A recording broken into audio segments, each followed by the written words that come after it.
At my father's will reading, the lawyer announced, "Everything goes to the eldest son." My brother smirked, leaning back in his chair. "Yes, you were never that important." My mother nodded. "Your father knew who deserved it." My hands trembled until the lawyer pulled out a second envelope. "Actually," he said, "there's a final letter that changes everything." The moment I read the first line, my brother's smirk vanished. I, 38 male, was raised in Chicago with my older brother, Daniel, 41 male. Growing up, it was clear he was the favorite. He was the athlete, the charming one. He got praised for everything. I was more quiet, more reserved. I liked books I kept to myself. Dad was a hard man. Not cruel, just strict. He had high standards, and most of them seemed to apply to me. Daniel could do no wrong. We grew up in a modest home on the south side, but Dad built his company from the ground up and eventually moved us to a big house in Oak Park. He ran a small construction business that expanded into a pretty profitable firm by the time I graduated high school. Mom was always the silent type. Not cold, but very old school. The kind of woman who always took Dad's side, no matter what. I never felt like I could talk to her about anything, ever. Dad died late last year after a long battle with cancer. Pancreatic. It was awful. I was the one who stayed with him most of the time. Drove him to chemo. Sat with him when he got too weak to stand. Daniel would show up when it was convenient, make a big deal about it, then leave. But even then, everyone acted like he was the good son. So we fast forward to last month, the will reading. The lawyer, Mr. Rivas, invited us to his office in River North. It was me, Daniel, and Mom. We sat in this big wooden conference room. Real serious, fancy old firm. Daniel was dressed like he was going to a job interview, expensive cologne and all. He looked like he already knew he won. Mom was in pearls. She always wears pearls to important things. I was in a sweater I've had for years. The tension was thick, but Daniel looked relaxed, like he was just waiting for his reward. Mr. Rivas starts reading the will. It starts with small stuff. Donations to charities, a few mementos to old friends, and some money to our church. Then he gets to the main part. To my eldest son, Daniel, I leave the entirety of my estate, including all properties, business assets, and remaining financial accounts. I felt my stomach drop. Daniel smiled, leaned back in his chair like he had just finished a meal and was letting it settle. Then he looks at me and says, "Guess you were never that important." Mom doesn't even flinch. She just nods and says, "Your father knew who deserved it." I was shaking. I couldn't even speak. I felt like I was falling through the floor. After all those months taking care of Dad, after years of being invisible in my own family, this was it? Nothing. Not even a thank you. I looked at Mr. Rivas. He was still holding something in his hand. He says, "Actually, there's a second envelope. A final letter from your father." He passes it to me. It's sealed. My name is written on the front in Dad's handwriting. I open it, hands trembling. It starts, "Michael, if you're reading this, then I'm gone. I owe you the truth." I pause. Look up. Daniel's smirk disappears. Mom stiffens in her seat. "There's something I've never told you. Something I've kept from everyone, even your brother. Daniel is not my biological son." I blink. I read it again. "During a difficult time in our marriage, your mother and I separated. We were apart for several months. When we reconciled, she was already pregnant. She told me it was mine. I believed her, or I chose to. I raised him as my own, but I always had doubts. A few years ago, I took a DNA test. It confirmed everything. I couldn't breathe. I was staring at the paper like it was on fire. You are my only son by blood. The company, the house, the accounts, all of it, I built for my family. And that means you." I didn't know what to say. I didn't know where to look. Daniel stood up suddenly. "This is bullshit," he yelled. "He was my father. This is some kind of sick joke." Mom looked like she was going to pass out. Her face was pale. "No, this wasn't supposed to come out," she whispered. Mr. Rivas pulled out another envelope from his briefcase. "DNA results." He laid them on the table. "Your father submitted these results 2 years ago," he said. "They're legitimate." The room exploded. Daniel started pacing, yelling, knocking over a chair. Mom was crying silently. I just sat there, staring at nothing. I had spent my whole life thinking I was the extra kid, the backup plan. And here was my dad, from beyond the grave, telling me I was his real son. The one he built everything for. The one he actually trusted with the truth. But the damage was done. I didn't feel triumphant. I didn't feel like I won. I just felt numb. And then Mom looked me dead in the eye and said something I'll never forget. "He should have never told you.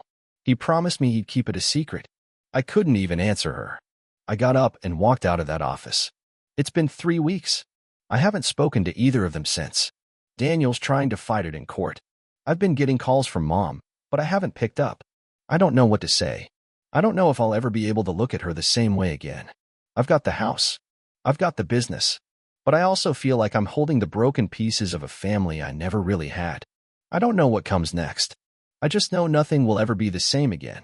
It's been about a month since the reading, and things have only gotten worse. After I walked out of that law office, I didn't go back to my apartment. I drove straight to Dad's house, my house now. I sat in the driveway for an hour. Just sat there, staring at the bricks, the windows, the porch where I used to sit with Dad on summer nights. I didn't even go inside until after midnight. It didn't feel like mine. Not yet. Maybe not ever. But I had nowhere else to go. And the truth was, I needed time to think. The next morning, I found out Daniel had already hired a lawyer. He was trying to freeze the estate. Said the DNA test could have been fake. That the letter wasn't real. That our dad was not in his right mind when he wrote it. He even went as far as saying I manipulated Dad near the end. That I influenced him. That I planted the idea that he wasn't Daniel's real father. He made me out to be some villain who snuck in while Dad was weak. I couldn't believe it. And Mom, she wasn't much better. She called me 3 times that week. Left voicemails that got angrier each time. The first one was quiet, tearful. "Michael, please call me back. We need to talk. I didn't want things to happen like this." The second was cold. "You're tearing this family apart. This isn't what your father wanted. You think you're better than everyone now?" The third. I won't forget the third. "Don't think for 1 second this is over. You don't know what you're doing." What the hell was that supposed to mean? I ignored her. I ignored Daniel. I focused on trying to run the business, even though I barely knew how it worked. I got one of Dad's old managers to help me out, and we've been trying to hold things together. But I still don't feel like I belong. The office still has Dad's pictures up. His name's on everything. Half the staff doesn't know what to make of me. I'm just the other son that nobody ever talked about. Then one day, I found something weird. I was down in the basement of the house, trying to clear out some old junk. The whole place smelled like dust and motor oil. Dad kept everything: tools, boxes, shelves full of old receipts and business records going back to the 90s. That's when I found a locked cabinet behind the water heater. It was hidden. I almost missed it. It had a combination lock, but the dial was old and stiff. I don't know why, but I tried Dad's birthday. Click. It opened. Inside were 2 boxes. One was full of papers. The other? A bunch of old cassette tapes. I didn't even know Dad still had a tape recorder. I grabbed one, dusted it off, and popped it into a little player I found nearby. And there was his voice. Clear as day. March 12, 2018. I need to get this off my chest. He sounded tired. He sounded sad. I've been thinking about what will happen after I'm gone. I keep coming back to the same thing. I need to make sure Michael knows the truth. I sat on the cold concrete floor and listened to my dad talk for 20 minutes straight. About everything. About how he always suspected Daniel wasn't his. How he took the DNA test behind Mom's back. How he decided to rewrite the will. How he regretted letting the lie go on for so long. How proud he was of me, even if he never said it out loud. Then came something I never expected. I kept the letters. All the ones from that man she saw when we were separated. He wrote her for years. Even after Daniel was born. My stomach dropped. Dad kept letters from whoever Daniel's real father was? I went back to the box of papers. Dug through folders until I found a bundle wrapped in an old rubber band. They were real. Dozens of handwritten letters. All signed by someone named Robert D. They were full of things like, "I miss you. I still think about you every day." And worse, talk of secret meetings. "Don't let him know. You made the right choice choosing him, but part of me wishes it was me." My hands were shaking again, just like they did at the will reading. Daniel wasn't just not my dad's son. He had been part of an entire affair that lasted years. And it wasn't over when they reconciled. My dad knew. And he stayed anyway. He kept the secret for decades. All that time. All the pressure he put on me, the praise he gave Daniel, it wasn't because he thought Daniel was better. It was guilt. He didn't know how to deal with what Mom did, so he buried it. Let her raise Daniel like nothing happened. Let her lie to us all. And me? I got the leftovers. The distance. The cold approval. I didn't know whether to cry or scream. I still haven't told anyone I found the tapes. Or the letters. I don't know what to do with them. Daniel is still trying to take me to court. Mom is pretending none of this ever happened. I have the business, the house, and now a box of secrets that could destroy both of them. I'm tired. I'm angry. I'm confused. And I don't know what I'm supposed to do next. So yeah, that hidden box in the basement messed me up. I couldn't sleep for 2 days after I listened to those tapes. I kept playing my dad's voice in my head, thinking about how he'd lived all those years in silence, knowing that his wife lied, that his eldest son wasn't his, that the world saw him as the father of a man who didn't carry a drop of his blood. And still, he stayed. He raised Daniel, paid for his school, gave him the business first. Why? That was the question I couldn't stop asking. But that wasn't even the worst of it. Because that's when I decided to look deeper into this, Robert D. His letters were old. Some were yellowed. But one of the last ones? It was dated just 2 years ago, right around the time Dad was getting really sick. I hope you're doing all right. I saw him walking to the shop last week. He looks thin. Call me if you need anything. We'll always have that summer. R. He was still around. I searched for the name. Robert D. Wasn't much to go on. But then I found an envelope with a return address. No full name. Just R. D. Jefferson Park. Bingo. I spent a whole night online, cross-referencing old business connections, property records, even yearbooks. And that's when I saw the name, Robert Danziger. And here's the kicker. He used to be Dad's best friend. They grew up together, went into construction together in their 20s. Robert left the company after differences in 1993. That was the same year Daniel was born. So yeah, Robert D. wasn't some fling. He was my dad's childhood friend, his business partner, his betrayer. My mom didn't just cheat during a break. She did it with his best friend, kept the kid, lied about it for 30 years, and watched as my dad raised him as his own. That was the moment something broke inside me. But it didn't stop there.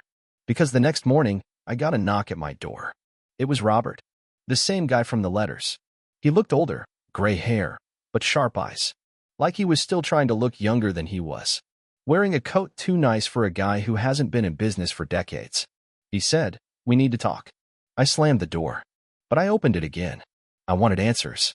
We sat at the kitchen table. He was calm. Too calm. Your dad knew.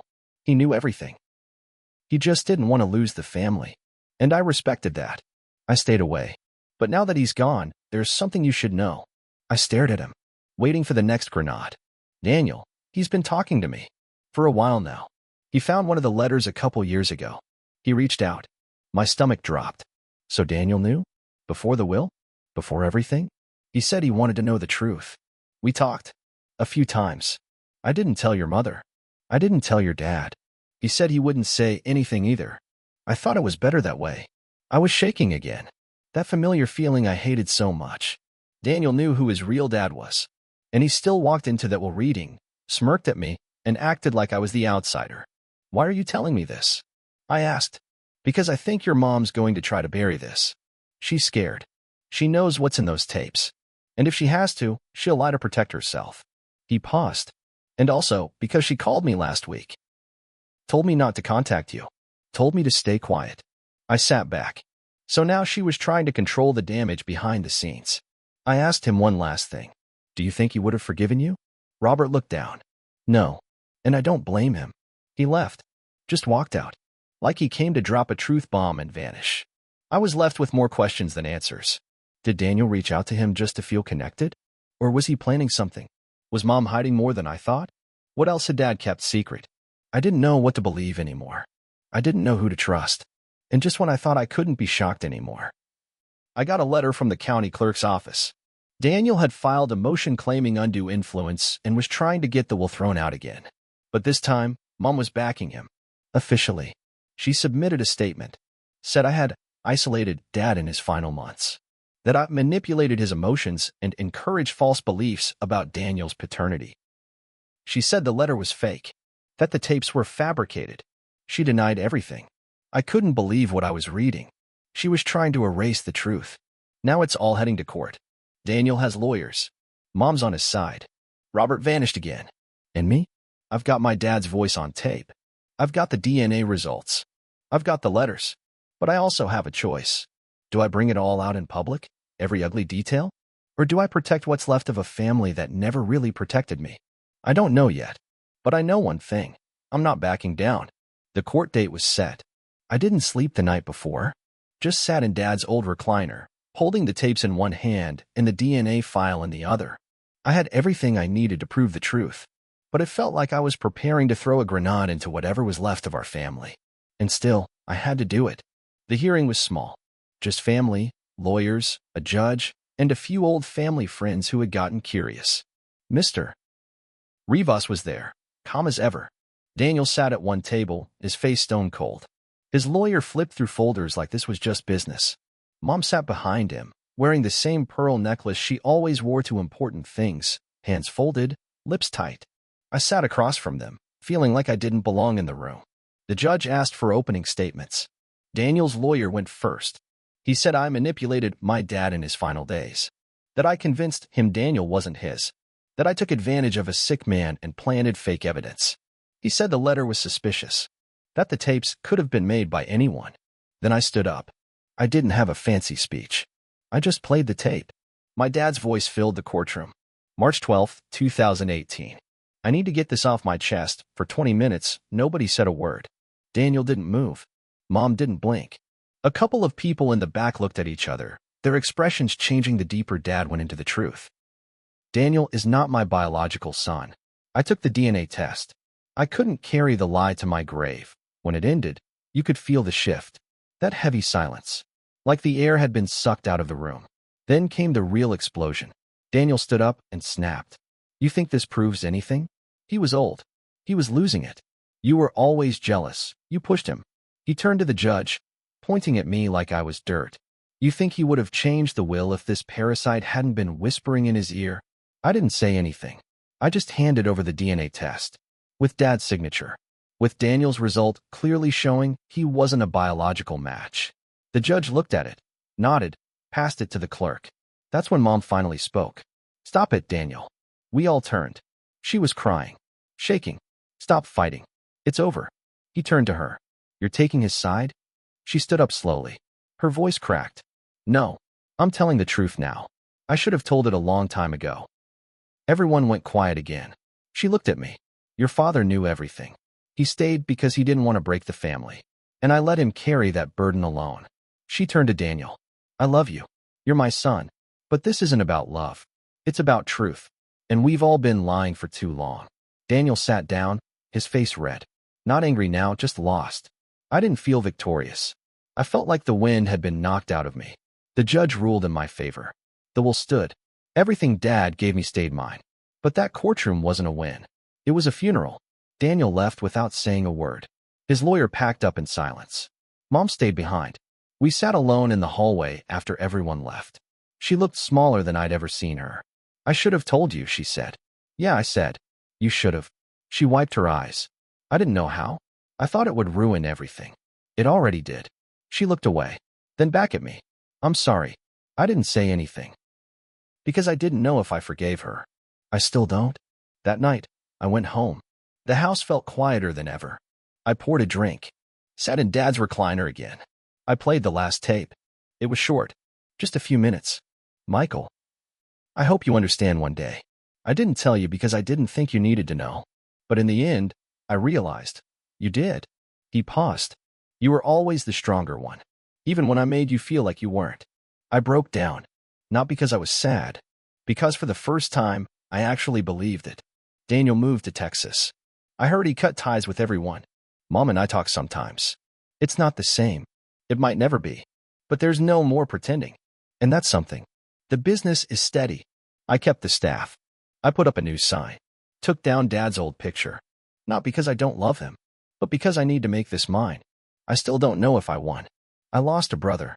I lost the family I thought I had. But I gained the truth. And truth is messy. It's heavy. It doesn't fix everything. But it sets you free. Would I go back and change things if I could? Yeah, maybe. But I won't lie anymore. Not to them. Not to myself. I know who I am now. And that's enough.